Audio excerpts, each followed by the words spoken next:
Hi there, Eileen, here to give you a tip on how I teach verbs.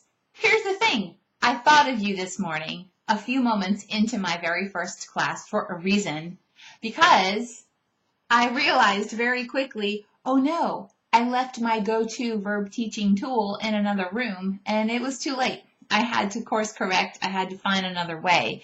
But I thought to myself, if I need this in my life, then maybe you do too, if you haven't already found a method that works for you. This might help you. So, teaching ESL online really early in the morning. But I digress. In the curriculum, we know that the introduction of a verb is often handled in this manner, right? So, let's just choose the word walk as the example. Handled like this. I walk, you walk, and so on. The verb doesn't change. It doesn't get interesting until the end, right? Buried at the bottom is this nuance. And isn't the nuance everything? He, she, it walks. Well, that's lovely, but it doesn't really allow the student to see the importance of it, right? It's not highlighted in a way that will drive the message home. So this is how I handle it. I've laminated 2 sheets of paper, and I've grouped them accordingly, right?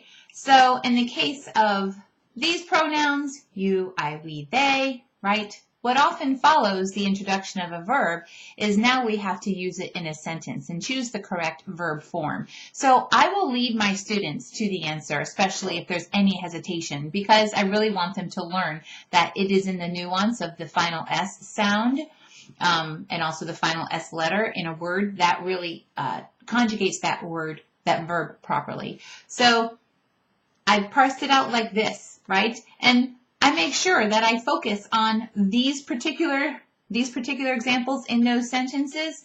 She walks. He runs. It eats, right? So great. Versus I walk, they eat, etc. Now, wonderful. Now they've chosen the right verb. Great. But what I often notice is a gap or a disconnect. When I ask them to read the sentence, then I hear, she walk on the sidewalk. She walk? Mm-mm.